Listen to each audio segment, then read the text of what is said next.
What happens when one of the greatest minds in European football finally gets time to reshape the most iconic team in South America? That's right, Carlo Ancelotti, now fully at the helm of Brazil's national team, is preparing a tactical shakeup for the September international window. From surprise inclusions to fan-favorite omissions, Ancelotti's new blueprint could transform the Selecao as we know it. Who stays, who gets dropped, and how will the new-look Brazil line up under Don Carlo? Stay with us till the end, because this is not your ordinary squad update. When Carlo Ancelotti first took over the Brazilian national team in late May, it all happened fast. On May 25th, he was still leading Real Madrid in their final club match of the season. Just one day later, on May 26th, Ancelotti officially joined the Brazil dugout, a whirlwind transition that left him with barely any time to assess the squad properly. Despite that time crunch, Ancelotti's first squad announcement made waves.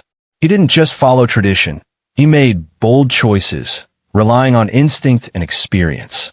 But now, with a proper gap before the September fixtures, Don Carlo has had the luxury of analyzing player performances more thoroughly. And that means some players are in for a surprise call-up, while others might be saying goodbye, at least for now. Let's begin with the goalkeeper position, where things are much clearer. Liverpool's Alisson Becker remains Ancelotti's first choice between the sticks. His consistency, leadership, and experience give Brazil a secure last line of defense. No controversy here, Alisson is locked in. However, it's the defensive lineup where things start to get interesting. With Éder Militão and Gabriel Magalhães returning from injury, Ancelotti is expected to restructure his backline. These two central defenders offer both physical dominance and tactical intelligence, making them ideal for the system Ancelotti wants to implement. Their return means there will be casualties, specifically Beraldo and Leo Ortiz, who are likely to be dropped from the main squad. But not all fringe players are being cast aside. One player who seems to have earned Ancelotti's trust is Alex Sandro Ribeiro. Despite some criticisms from fans, his recent performances at club level have been solid. More importantly, he has emerged as a vocal leader in defense, something Brazil desperately needs right now. With many young defenders still adjusting to international expectations, Alex Sandro's presence could be crucial in maintaining balance. Moving into the midfield, Ancelotti appears to be prioritizing chemistry and stability over experimentation, at least for now. That's why we can expect to see Bruno Guimarães and Casemiro starting as the left and right central midfielders. They've formed a dependable core capable of both breaking down opposition play and launching attacks from deep. Joining them will likely be Gerson, whose versatility and tactical awareness make him a key figure in Ancelotti's transitional midfield strategy. But the real twist here is Ancelotti's growing interest in Andrey Santos, the young Brazilian midfielder who has already impressed in youth tournaments and has shown maturity beyond his years. With Casemiro approaching the twilight of his international career, Ancelotti sees Santos as a long-term successor. Expect him to get more minutes in the upcoming fixtures, not just as a backup, but possibly in a rotational role to prepare him for bigger responsibilities. Now, let's talk about what fans care about most, the attack. Big news, Neymar Jr. is returning. After a spell of injury and uncertainty, Neymar is back and ready to lead the line for Brazil. His return isn't just about star power. It adds creativity, unpredictability, and experience to a front line that has sometimes looked too rigid. However, Neymar's comeback comes at a cost. One of the players who might lose his place is Antony. Despite flashes of brilliance, Antony hasn't shown enough consistency either at club or national level.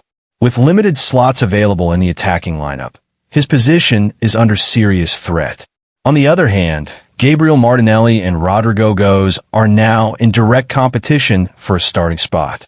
While Martinelli has been a consistent presence, his recent form has dipped slightly.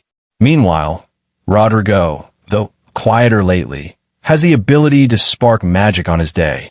It all depends on how Ancelotti evaluates their performances during this pre-window stretch. Don't be surprised if Rodrygo sneaks into the lineup again.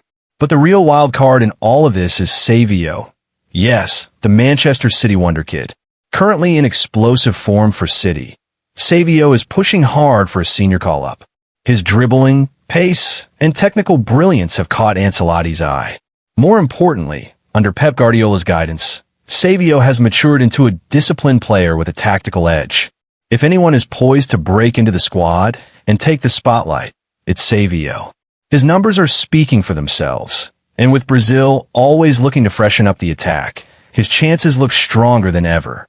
Ancelotti is known for giving young talent a chance, especially when their club form demands it. So, what kind of team is Ancelotti actually building? From the selections and the rumors so far, it's clear that he wants a balance between experience and youth. Veterans like Alisson, Casemiro, and Neymar provide the spine, while young talents like Militão, Andrey Santos, and Sávio inject pace, energy, and future potential. Defensively, the emphasis is on structure and communication, a disciplined backline capable of playing from the back and absorbing pressure.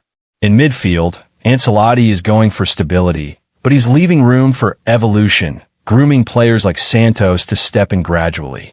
In attack, it's about fluidity. With players like Neymar, Rodrygo, and possibly Sávio, Brazil could play a hybrid front three that's constantly switching positions, dragging defenders out of place and opening up space. It's not just about names anymore, it's about roles. Every player must serve a tactical purpose. That's the Ancelotti way. So as September's international window approaches, all eyes will be on Carlo Ancelotti and his final squad list. Will he double down on experience? Will he unleash the new generation? Or will he find the perfect mix to take Brazil forward into the World Cup 2026 qualifiers? One thing is clear. This isn't just about picking the best players. It's about building a team with identity, discipline, and ambition. This is not the Brazil of yesterday. This is Ancelotti's Brazil. So buckle up, because the new era of the Seleção might be just around the corner.